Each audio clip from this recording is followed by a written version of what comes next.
Before I begin, I'm sure all of you now know the news of what happened earlier today with Dallas Cowboys player Marshawn Kneeland, who unfortunately passed away earlier today. There was a car chase happening in Dallas, and he was stopped by police. He got away from the police, and unfortunately, after abandoning the car, he unalived himself later on somewhere and was found dead. This is a really tragic situation. I'm sure there will be more updates going forward about how all this started, and it's a real shame that this happened. If that name sounds familiar, Marshawn Kneeland, he was the one who actually scored the block punt touchdown from Monday night game with the Cardinals. And it's wild to see that in a span of 3 days, he goes from having the biggest play of his career to passing away like this. It's heartbreaking to see that. And I don't know if he went through mental health situations, but whether he did or he didn't, I'm going to leave this, the mental health hotline here again. It's ironically Men's Mental Health Month this month, apparently. And I encourage everyone to seek out whatever help they need and whatever things may not give them peace. I hope that everyone can talk to whomever or do whatever they need to do to find that peace. And may he rest in peace, Marshawn Kneeland. He was only 24 years old. So I will observe a quick moment of silence before we begin the power rankings.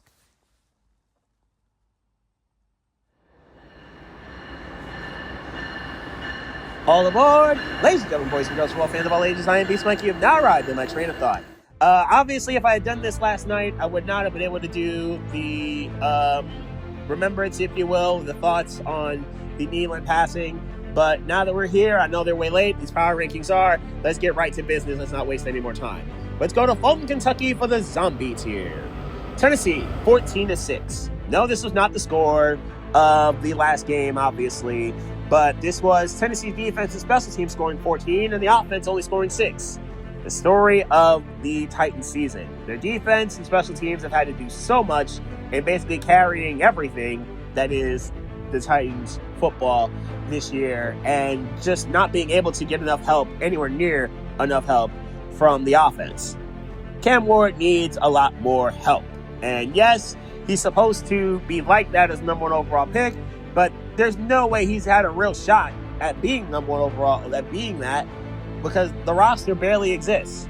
It simply doesn't exist. They need help. He needs all the help he can possibly get. New Orleans, the current normal.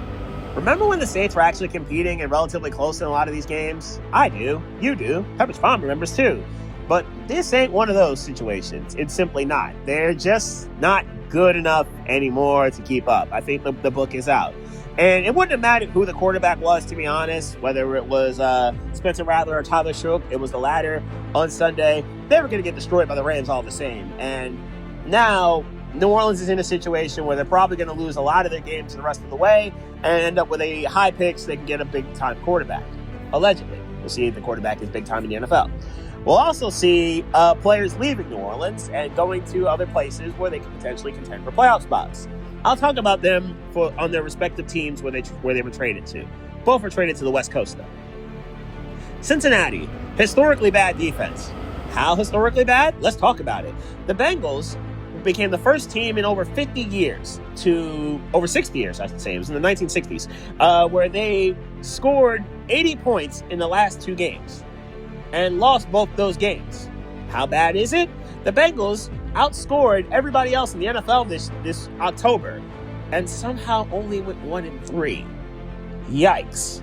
Absolutely insane stuff. And it's a shame because Joe Flacco, Jamar Chase, and T. Higgins, and Chase Brown, and the rest of that offense are doing their part. They really are.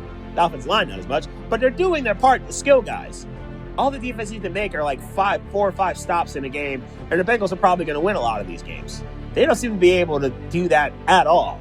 And 1 stop with less than a minute to go was needed for this game. They failed. And you can see the frustration on every offensive player's face, especially Jamar Chase and Chase Brown. One of the teams that beat the Bengals in October, the New York Jets. Defensive nuke. The 2 best players in the span of an hour were traded in Sauce Gardner and Quentin Williams. But the Jets did get a haul back for these guys. I mean, we're talking 2 first-round picks, and we're talking a 1 and a 2. I mean, it's a lot of stuff that the Jets can use to rebuild their roster. And now the Jets have plenty of picks, and they're going to have a high one this year from them just being terrible, and maybe a high one next year, more than likely, I would think, to help rebuild the situation. Now, we've seen the Jets with a lot of picks before. They traded Darrelle Revis to get first-round picks, and it failed disastrously. They got D. Milner, and Milner was basically toast. Barbecue sauce, if you will. Trading a very good corner in Sauce Gardner and a very good defensive tackle, an elite defensive tackle in Quentin Williams. Sauce, you could probably say is elite too. Trading those guys away, and now you got to replace those guys in the span of the next 2 years. You know 2 of these 5 first-round picks are going to be towards those positions. It's just a matter of where. And who will the next Jets quarterback be? It's probably not going to be Justin Fields unless he, for some reason, cooks down the stretch and costs them any of the high-priced rookies that are coming out in next April. We're going to stay in New York or New Jersey and go to the Giants. More help needed. Yeah, Jackson Dart needs a lot of help, and obviously he lost Scatterbo. He never had a chance to throw to Neighbors, and he does have Theo Johnson, but an offensive line in front of him, not named Andrew Thomas, and at times Andrew Thomas, have all looked sluggish. Not great. Though Theo Johnson did catch another touchdown pass. That's good. The defense, yikes. Get past the defensive front, that front 4, which is tremendous, and it gets problematic. And Bobby Akiriki, he's a really good linebacker. Get past all that, and it gets a little dicey, especially that secondary. Not in Javon Holland's been okay, but it's not great. It's simply not great. That Giants team needs a lot of help. They're probably going to need a new coach, too. One would think the clock is ticking on Brian Daboll. When it will strike midnight and the ball will drop like it's Times Square, we'll see. Las Vegas. Bowers still cooks. The best individual player last Sunday in Las Vegas was absolutely Bowers. He was terrorizing the Jaguars secondary and defense as a whole pretty much all day long. Yes, Geno Smith threw his obligatory inno. He also threw some passes to Jacoby Myers. He will no longer be doing that. I'll explain later. But when it comes to Bowers, he was tremendous. And it's a shame that he and Ashton GT don't have enough help to really go anywhere anytime soon. And Max Crosby on defense, because Max Crosby's like that.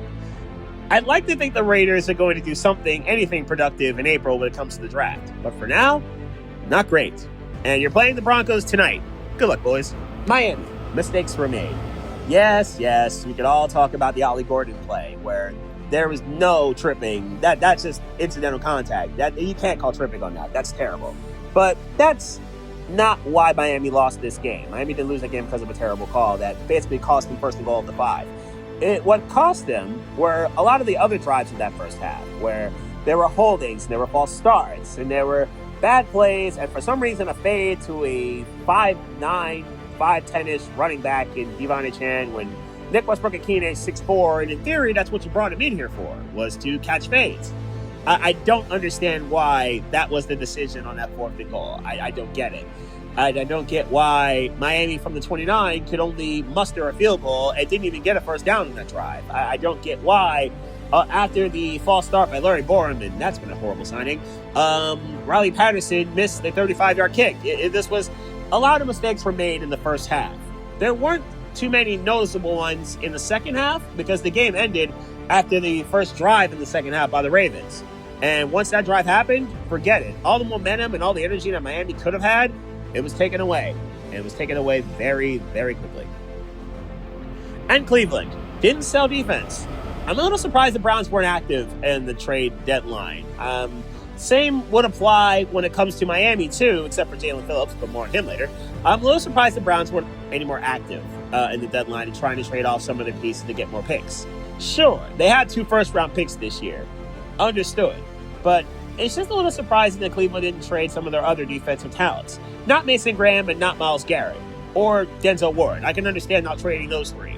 But everyone else, I'm a little surprised they weren't dealt. And offensively speaking, Jerry Jeudy. Because there are receiver-needy teams that could use some help there. Buffalo, we're looking at you. Anyway, Cleveland didn't lose last week, which is always good, but they had a bye. So I guess that's a thing. They will be playing the Jets, and that's the first game of the games of interest in Zombie Tier. The only Zombie versus Zombie Tier game in this set this week, and amongst the football games this week. So Justin Fields is going to have to play said Browns defense, which is fully intact. That's not ideal because Myles Garrett's coming for you. And he had 5 sacks against Drake May recently. Not great. Also, after trading Quentin Williams, I do wonder how the Jets are going to put up any sort of fight against Quinshon Judkins. I do want to see that happen. Will David Njoku play and help Dylan Gabriel out? We know he needs it. Could argue that it's more beneficial for the team to lose this game as opposed to winning, because if the Jets win, they lose their opportunity to have the first pick in the draft for now. If Cleveland loses it, they fall back a little further and probably won't get any of the top 3 quarterbacks coming out in this class. This is a must-lose game for either of these teams. It should be hilarious. Anyway, let's talk about the Saints and the Panthers next. New Orleans is in a must-lose situation as well, you would think, and then they're facing a Carolina team that's actually kind of sort of in playoff contention. Carolina used to be a zombie. They're showing that with proper development and solid coaching, you can get out of this rut. I don't think Carolina's a playoff team yet, but they're on their way forward, and that is a good thing to see. Ted McMillan is looking like the top 10 pick that he was supposed to be, and that's a good look for a team that needed the number 1 receiver. I like Xavier Legette as a 2, and I think that works out fine. But you know what? This defense is look respectable, and that's a good sign to see Derek Brown and J.C. Horn getting some help. Good look there. I don't like the chances of Tyler Shough against this Panther defense, who seems to play pretty well when they're not out on extended drives. Let's see what happens against Carolina and New Orleans now that the Panthers have some actual expectations. More in Carolina later. But we're going to go to Birmingham, Alabama, and stay in the Deep South for the Monkey's Paw tier. Washington, bad and worse. The injuries to McCaffrey and Lattimore were both rough and out for the season. Yes, the game that happened against Seattle was also brutal. They were absolutely terrible against a Seahawks team that came ready to play and showed it. And Washington was not ready in any way, shape, form, and fashion. But to have your franchise and Jaden Daniels be out there when you're down 30 or so, and then basically have his elbow turn the opposite way is just devastating. You cannot do that. It's devastating, and Dan Quinn made a terrible mistake. You might have RG3'd him, and in year 2, cruelly and ironically, another body at FedEx Field. Yikes. And now he's out for at least a month and probably should just be shut down for the year at this point, considering by the time he gets back, the Commanders are going to probably be well out of the playoff race. And it's probably for the best to just shut him down and move towards 2026. At least you're 1 year closer to being out of FedEx Field. Dallas, promises kept. Jerry Jones, before the Monday night game against Arizona, promised that there would be a trade made. And fortunately, there was. He kept his word. During the game itself, Deron Bland was basically tortured by Marvin Harrison the entire night, Trey McBride as well, and it was a really good performance by the Cardinals, which is not great for the Cowboys. Turnovers were had, and with the fumbles, and the offense just never got going. They left drives vacant of points. It was not great, especially the goal line stand on the first drive by the Cardinals against the Cowboys. Not great there. It was just a really sluggish thing. But getting Logan Wilson and especially Quentin Williams should help matters for the rest of this season. Now, Williams should help out their run defense because, yikes, it needs it. And Wilson, you would think, would help out their pass defense and at least be that linebacker in the middle that desperately Dallas needs in the worst way. I don't know if I trust Matt Eberflus with either of these new pieces, but we will see going forward how he can do with these new pieces. Arizona, Kyler's era ending? It might be. And to be honest, he's out for the next month, although he's been out for the last one pretty much. And Jacoby Brissett has stabilized this offense. It's not the roller coaster ride that Kyler Murray brings. Instead, it's stable. It's efficient. It's pretty good. He's not a guy I would say I'd want as a franchise quarterback, obviously, but in the case of Brissett, he's at least efficient with a quality coach in front of him. Good work, Arizona. Marvin Harrison finally looking like the Marvin we've seen. Well, at least expected to see. Trey McBride's been excellent the last year and a half or so. It doesn't matter who they're running the ball with. They're running the ball at an okay clip. Good work, Arizona. Again, not a playoff team because the NFC West is absolutely ridiculous, but you're at least making strides. Just stop losing these close games like this. Things will balance themselves out. Houston, wasting the defense. I do love Houston's defense, except for they get grabby from time to time when it comes to their pass coverage. But aside from that, I love what their defense brings. And it's a shame that we won't see it in the playoffs more than likely because this offense gets you nowhere fast. I feel bad for Nico Collins. And C.J. Stroud being concussed, and he's now been ruled out for the game against Jacksonville. Now it's a matter of, okay, this could get a whole lot worse before it gets better. Davis Mills has got to be behind that terrible offensive line against Josh Hines Allen, and company, who will be coming for him pretty much the entire game. I don't like Davis Mills' chances. I do like his chances to see because of the giant neck, but I don't like his chances to survive against this Jacksonville pass rush who can get home and get busy and have one of the best pass rushers in the game to help do such a thing. Baltimore, suddenly dangerous. Yep, Lamar's back and he looked like it. He did not look rusty or didn't skip a beat at all. He was tremendous as a passer. He didn't even have to run the ball that much against Miami. He didn't need to. The tight ends were getting wide open the entire night. Zay Flowers got open a couple times. Rashard Bateman got open for a touchdown. Derrick Henry did his thing and obviously fed off of the attention that Lamar was getting. All of a sudden, Baltimore, yeah, they're 3-5. I get it, but that defense is going to be nasty because Lamar is going to do so much damage with Derrick Henry and company. The Ravens could absolutely make it back and steal the AFC North from Pittsburgh. They play him twice. This could be a fun last few weeks for Baltimore. Jacksonville, gritty win. And you got another receiver because you need one in Jacoby Myers after all your other receivers got hurt in some way, except for Brian Thomas. And even he wasn't completely unscathed from the Raider game.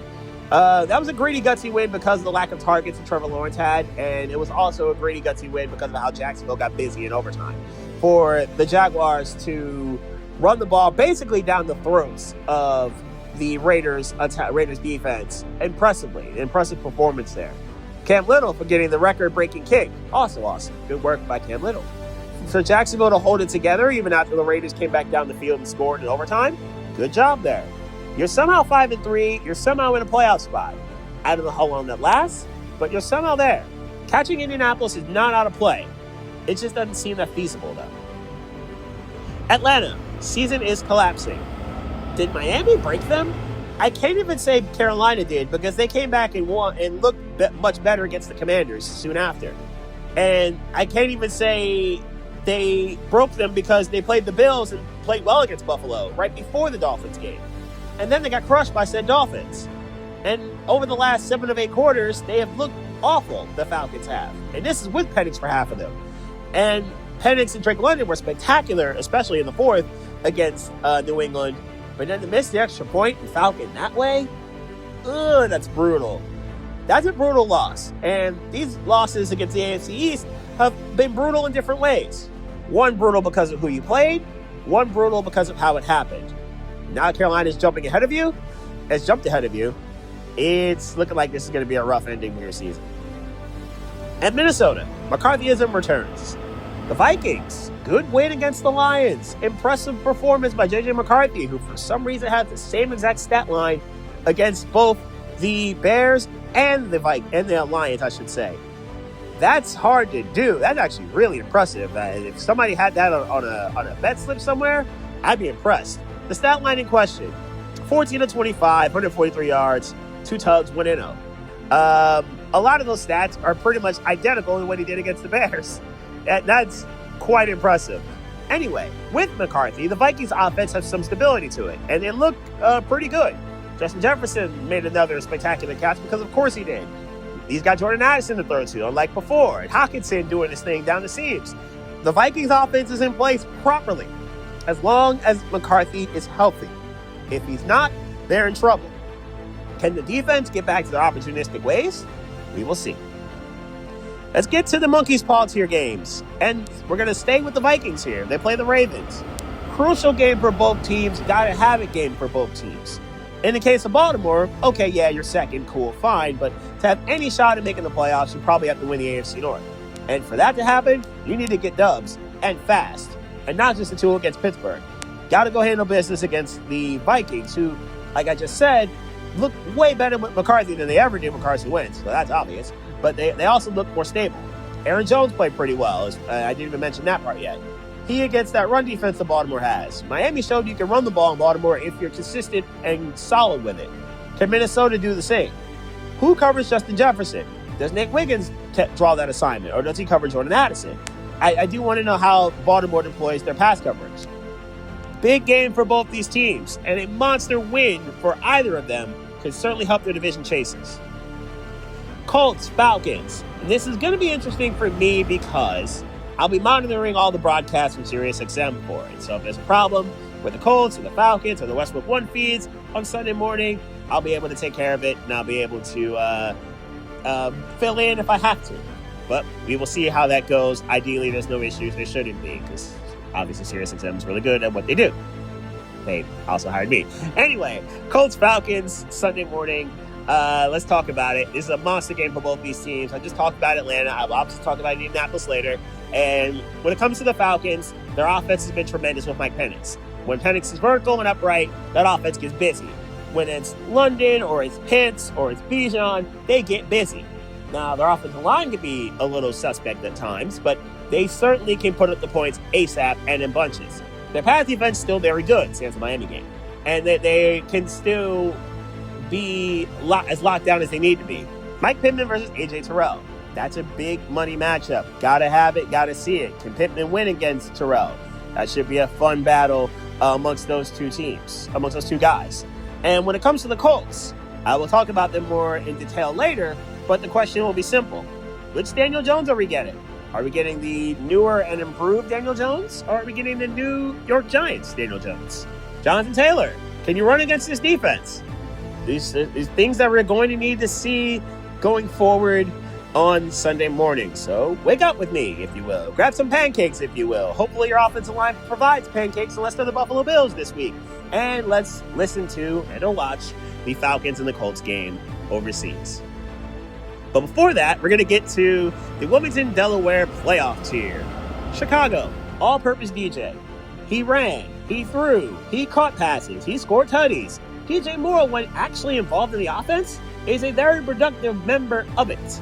Caleb Williams somehow doesn't involve him that much, it seems. I don't know why. I don't know what the deal is with him and Moore. But in any event, I do know what the deal is when Moore gets the ball. He knows what to do with it. He's always been a very good receiver. And when it comes to the Bears' offense, we've never seen it better in the Caleb Williams era. But part of that obviously could be a terrible defense that he was playing against. Good work by Chicago. And even Kyle Bonaghy, who obviously filled in for DeAndre Swift, he balled out tremendously well. Can Chicago keep this going? We will see. Carolina looked much better. And they certainly look much better with Bryce Young as opposed to Andy Dalton, because of course they do. When Bryce Young has been playing, Carolina hasn't lost lately. They've looked really good and really functional, especially on offense. Ted McMillan's jump as a rookie has been good to see. He's starting like the top 10 pick that he was previously. And Xavier Legette's filled in nicely as a number 2 guy. And it seems like Chuba Hubbard has been kind of usurped by Rico Dowdle, which is kind of wild, but it's true. I like what I'm seeing from Carolina in general overall. And a sneaky good defense, whom, when they're playing offenses that aren't overwhelming, see Buffalo, this is obviously when Dalton wasn't around. When they're playing offenses that aren't overwhelming, they are generally decent.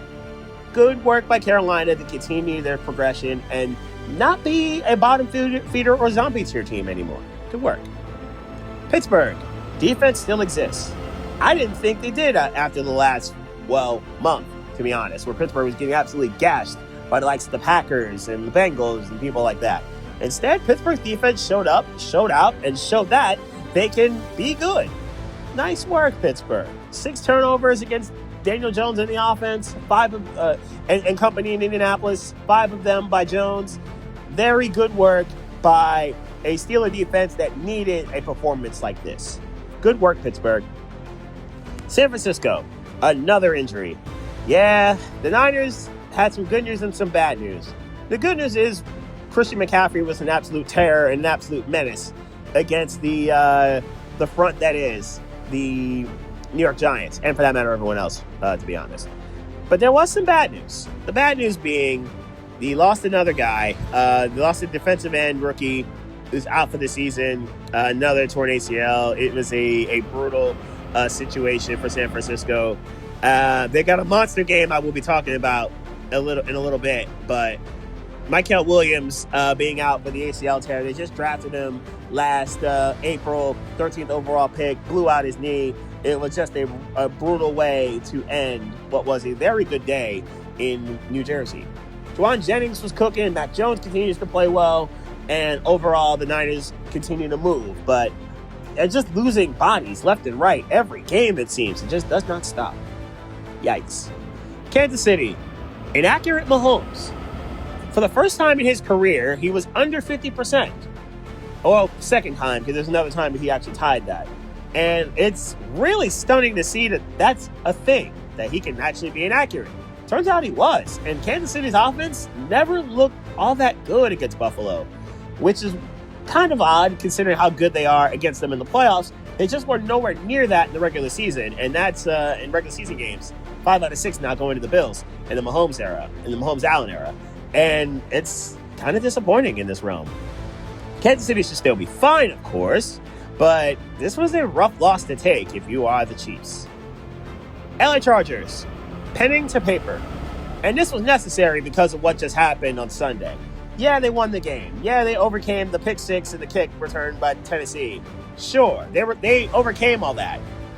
Can they overcome the Joel Alt situation? Alt got hurt once again, and this time he's not coming back. He's out for the season this time.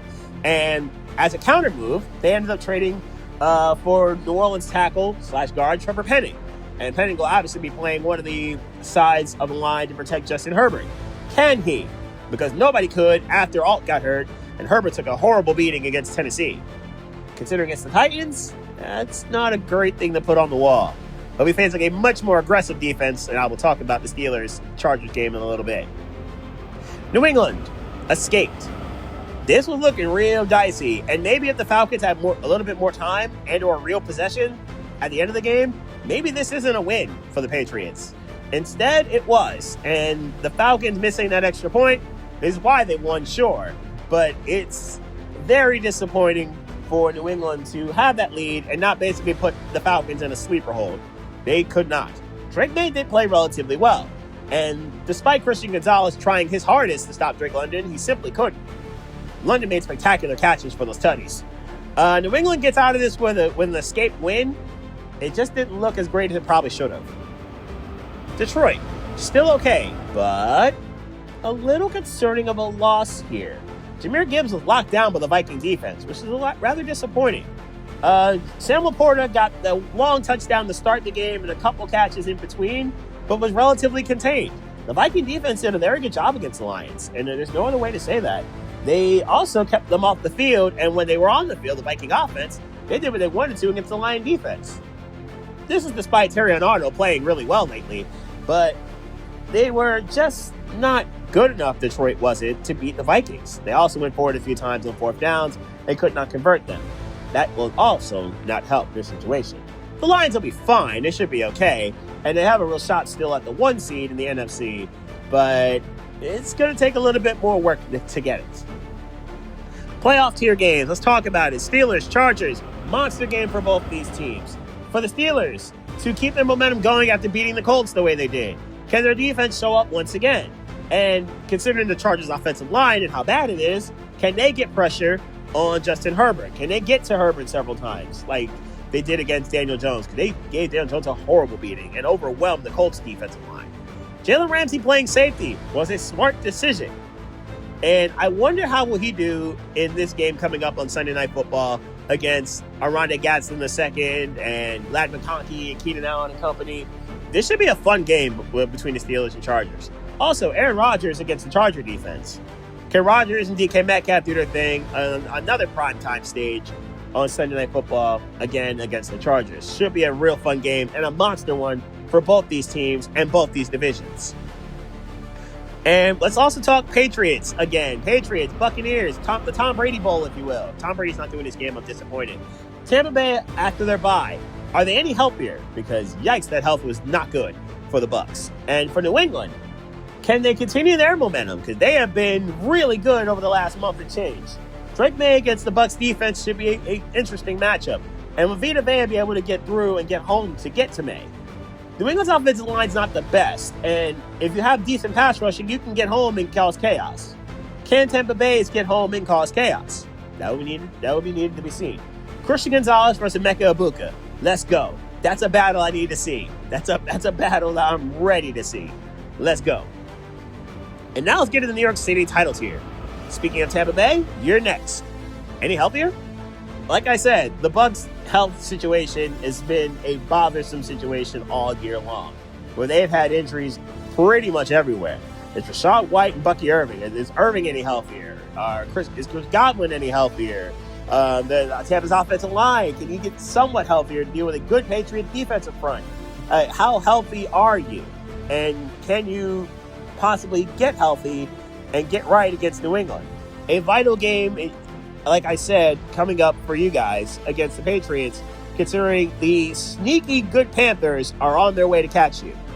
And they still got games against you later on. Philadelphia, a pass rusher. You don't have one of those. Or at least you didn't until last Monday. You now have one in the form of Jalen Phillips. And trading a third-round pick to get him when you have the Jets' third-round pick, good decision. You're going to get a compensatory third as well.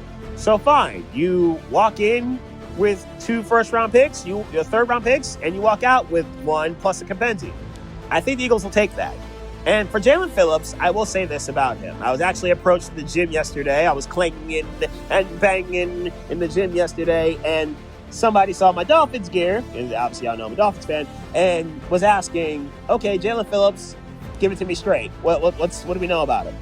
Good pass rusher, and I've said this to a few people now. Good pass rusher.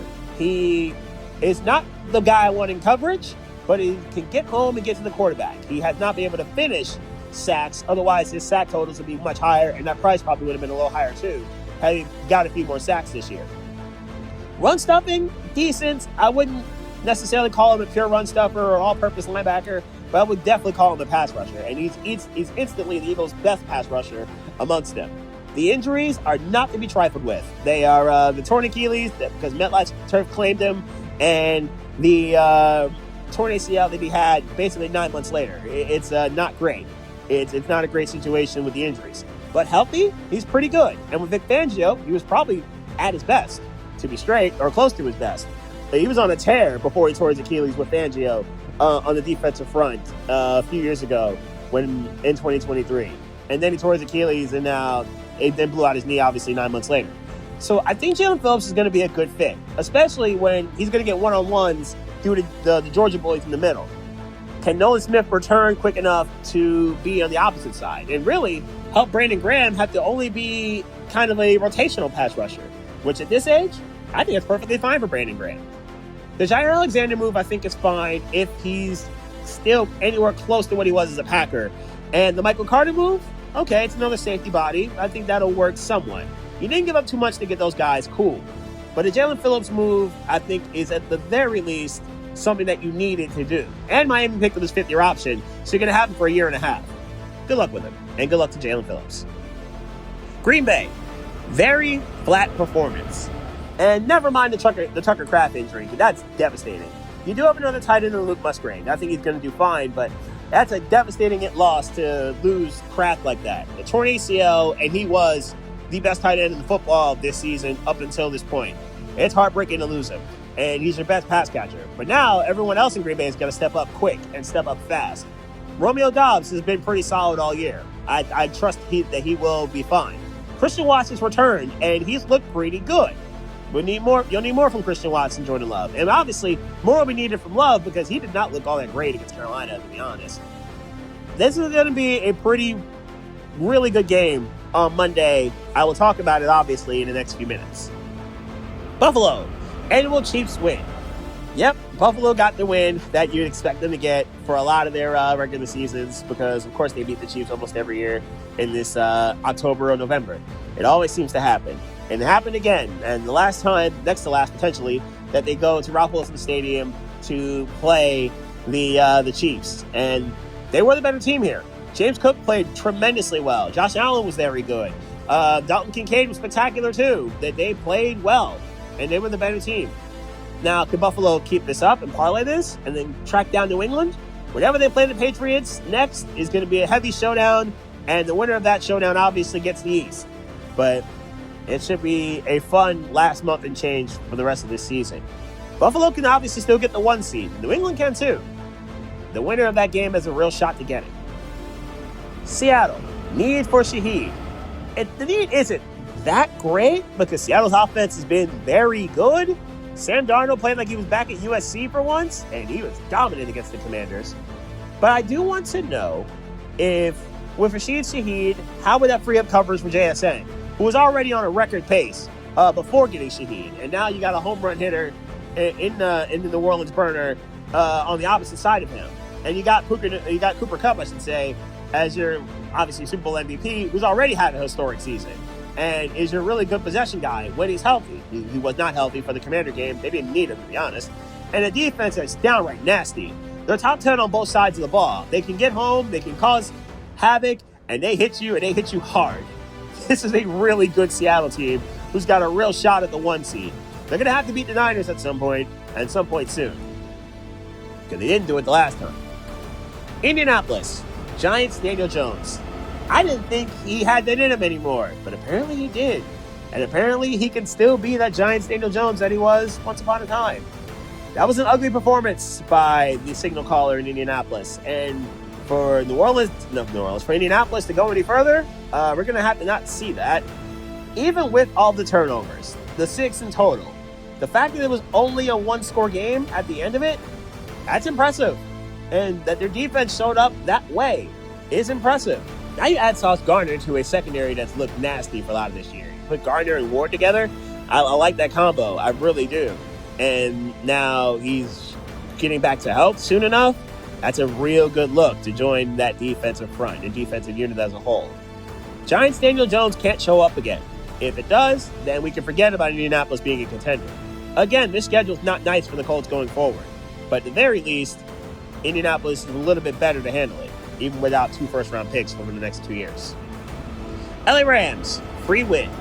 That's what we got here. You got a free win against the Saints. It was really easy, and not much needs to be said about that. What wasn't free was what the Dodgers did and how they won this series, somehow winning Game 6 and 7. As some of y'all know, I produced Game 6 last week on the ESPN feed. I can't believe that Toronto didn't win it there.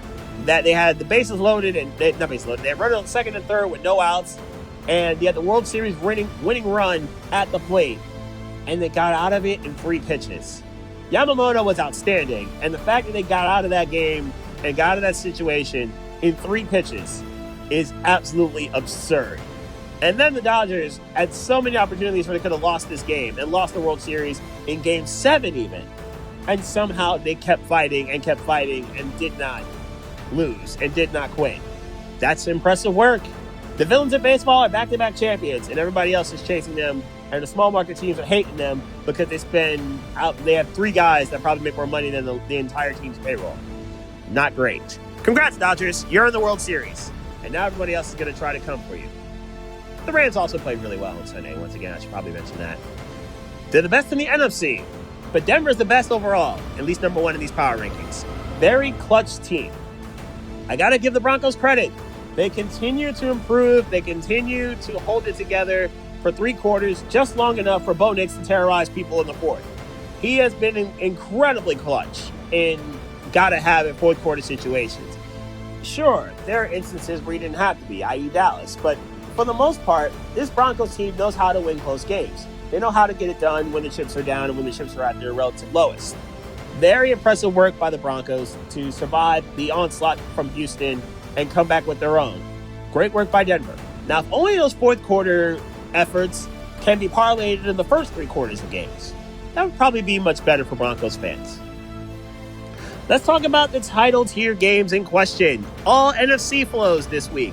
Rams, Niners, monster game at the Bay. I'm very sure Rams fans won't take over Levi Stadium like the Niners fans took over SoFi. Anyway, that was a fun game. Round 1 was that came down to 1 play and, well, really 2 plays. The Kyren Williams fumble at the end of regulation and the 4th and 1 stop that the Niners got on Kyren to close that game out. And that's really helped save the Niners season, to be honest. The Rams have been really steady and solid aside from that, but the losses to the Niners and Eagles might be killers when it comes to seeding. Can the Rams get their lick back against San Francisco, an injured and depleted San Francisco, who, believe it or not, is even more injured and depleted than they were the first time they saw them? There's no Fred Warner, for example, in this game here. As I talked about, they lost their first-round rookie defensive edge rusher. It could be a fun game for Matt Stafford, who's been absolutely on a tear lately, with 9 touchdowns in his last 2 weeks. And Nakua was only around for the second of those weeks and only has 1 of those tutties. Devontae Adams has been an absolute menace lately. That should be a fun matchup. And now, Eagles-Packers, Monday night game at Lambeau. The team that employed the tush-push or brotherly shove the most versus the team that really wanted it banned the most. As Packer fans were not happy with the whole brotherly shove getting passed. Anyway, the Eagles have kind of made it their mission to destroy any team that has wanted the brotherly shove banned. There were 8 of you, and they've made it their mission to kind of destroy anyone and everyone in front of them for this. And the Packers are probably the loudest of the victims in question. Well, them and the Commanders. And now the Eagles get their first shot at Green Bay. And Micah Parsons against either Jordan Mailata or Lane Johnson should be a fun matchup because he's had many battles with them, obviously. And can Green Bay stop the run? Because the 2 games against Saquon Barkley last year, they could not. This is with Kenny Clark. Can they stop Barkley now? And Jalen Hurts, who's proven himself to be pretty efficient as a passer this year. Can they do anything against Hurts? This is a big game for both these teams. And in the Eagles' sake, it's to keep the 1 seed. In Green Bay's sake, it's to keep away from Detroit, who the Eagles will play next week. But that's a game I'll talk about then. As for now, that's about enough of me talking about these power rankings. Once again, picks, Sports Lounge, they will be on that page. There'll be a link below where you will see said picks. And I will explain why I picked them, obviously, on the Lounge page. Anyway, for the next Railway recap, Broncos Raiders will be the first stop of my next train of thought.